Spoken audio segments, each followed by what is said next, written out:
E aí pessoal, tudo bom? Eu fiz a enquete e vocês escolheram Minas Gerais, um estado rico em cultura e em beleza.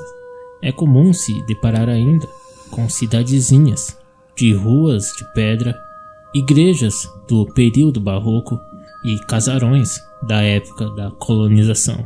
E além de abrigar parte da nossa história, esses lugares são famosos também por suas lendas que foram passando de geração em geração.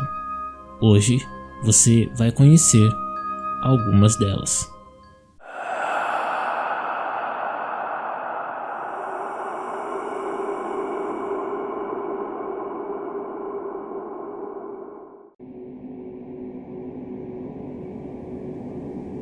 Maria Papuda. Conta a história que havia uma velha que morava no antigo Curral do Del Rey, local onde hoje é o Palácio da Liberdade. Esta velha senhora morava em um humilde casarão que estava caindo aos pedaços.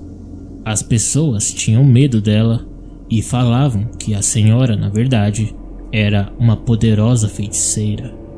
Um dia lhe foi solicitado entregar a sua residência, pois naquele local seria construído o Palácio da Liberdade, local de trabalho e moradia oficial do governador de Minas Gerais.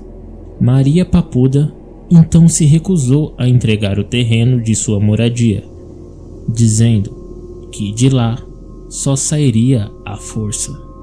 Foi então que as autoridades a retiraram de lá e demoliram a sua casa.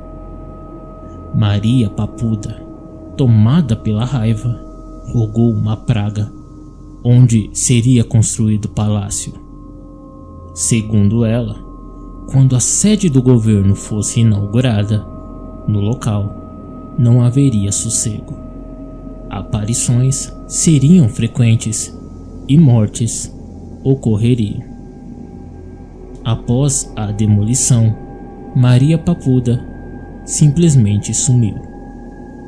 Nos anos que se passaram após a construção da sede do governo de Minas Gerais, foram relatados, além de vultos, vozes nos corredores do palácio durante as madrugadas. E de fato, algumas pessoas chegaram a morrer no local, como por exemplo o governador Silviano Brandão em 1902 e João Pinheiro em 1908.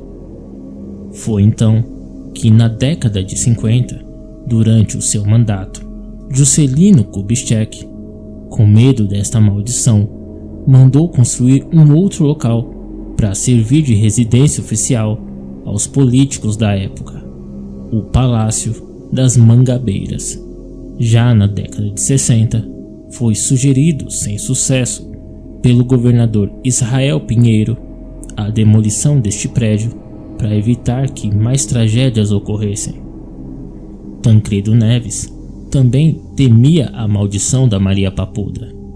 Por este motivo, ficava no Palácio da Liberdade somente até às 6 horas da tarde, pois ele dizia que além de ver vultos e ouvir vozes nos corredores, também ouvia barulho de portas e janelas abrindo e se fechando com força. Mais recentemente, o ex-governador Itamar Franco disse em entrevista que sentia o ambiente com uma energia estranha. Nessa mesma entrevista, ele e o jornalista viram portas e janelas se abrindo. Atualmente, foi construída a cidade administrativa em Belo Horizonte e não ocorreram mais episódios atribuídos à praga da Maria Papuda. O bicho da Pedra Azul. Contam que havia um senhor chamado Joaquim José Antunes de Oliveira, nascido em 1799 em Minas Gerais. Fazendeiro de nome e respeito na região de Pedra Azul, era um homem extremamente mau e todos tinham medo dele. Foi casado 3 vezes e em todos os seus casamentos, episódios de agressão já haviam se tornado comuns. A lenda diz que um dia que tinha que visitar a cidade, Joaquim escolheu a sua montaria, uma mula já velha que quase não se aguentava em pé. Porém, sua mãe, vendo que o animal não aguentaria a viagem, desafiou seu filho e mandou o animal de volta ao estábulo. Furioso, Joaquim então pegou a sela do animal e pôs sobre sua própria mãe e foi montado nela até a cidade, chicoteando a velha sempre que ela ousava parar pelo caminho.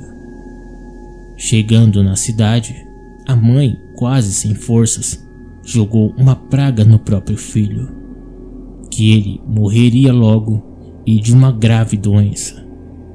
E mesmo depois de morto, não teria paz, pois se transformaria em um bicho horrendo. Passado algum tempo, Joaquim morreu de uma doença após muito sofrer, deitado em uma cama. Foi enterrado no cemitério de Caatingas. Anos depois, devido a uma briga política, o cemitério teve que ser deslocado de lugar.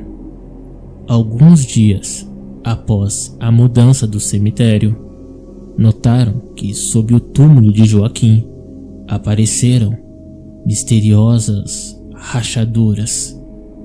O túmulo foi consertado muitas vezes, porém as rachaduras sempre voltavam a aparecer, e agora com um agravante: de dentro das rachaduras era possível ver algo que se assemelhava a pelos de animais.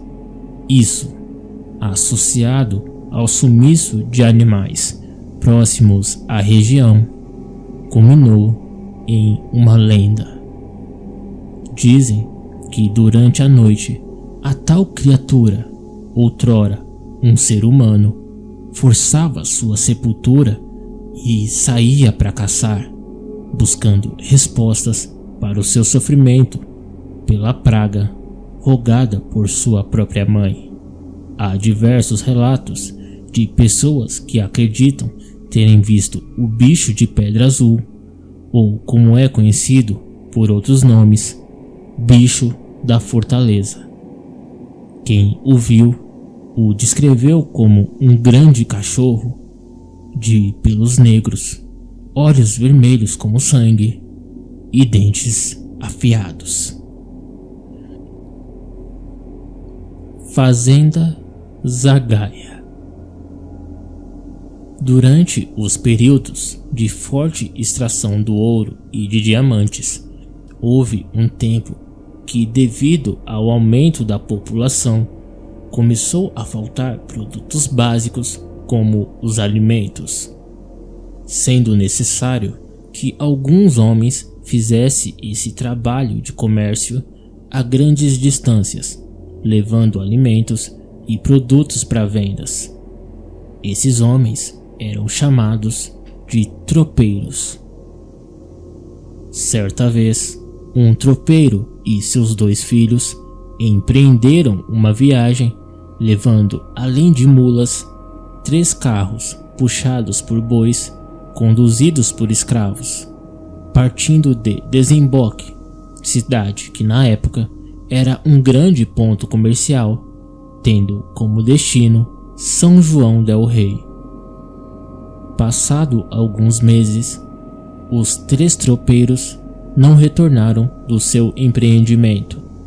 Então, o filho mais novo reuniu alguns homens, preparou um carregamento e seguiu o mesmo caminho que o seu pai, com o intuito de descobrir o seu paradeiro, sempre pensando nas últimas notícias que haviam dito que a sua comitiva havia sido vista pela última vez perto da Serra da Canastra.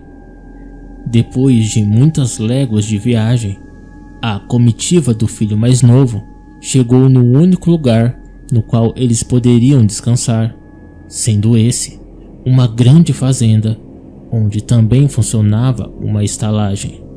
Foram todos bem recebidos e nada souberam informar sobre os tropeiros desaparecidos.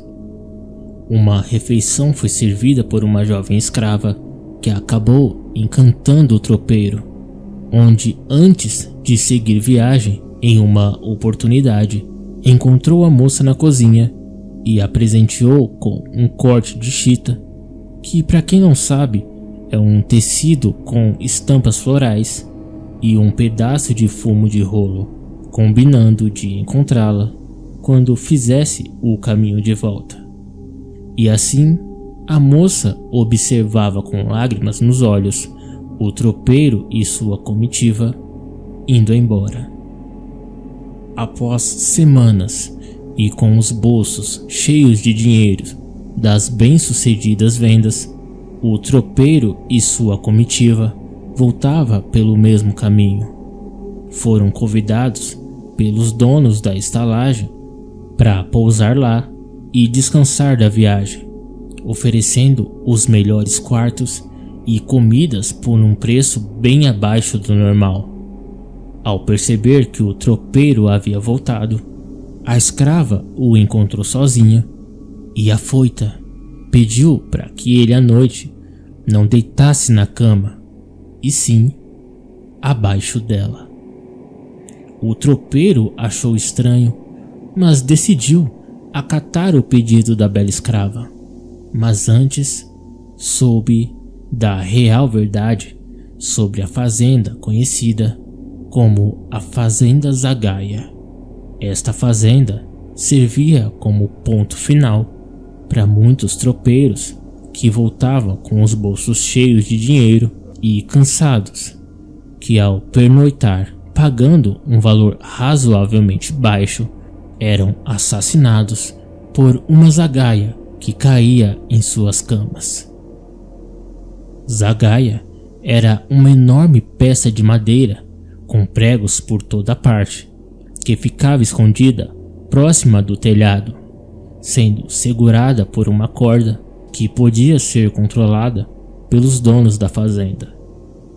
Pela madrugada, ao ouvirem o som de palha dos colchões, soltavam a grande peça de madeira que matava os tropeiros, roubando assim todas as mercadorias e o dinheiro deles e jogando os corpos em um penhasco nos fundos da fazenda.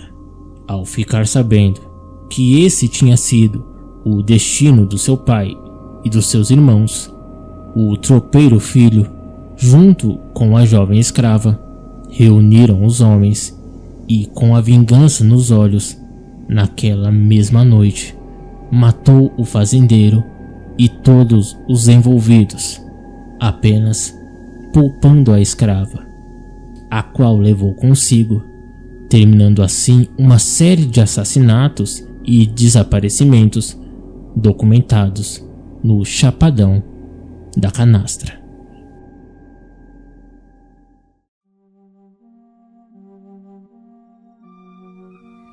Muito obrigado a você que chegou até aqui. Espero que tenham gostado.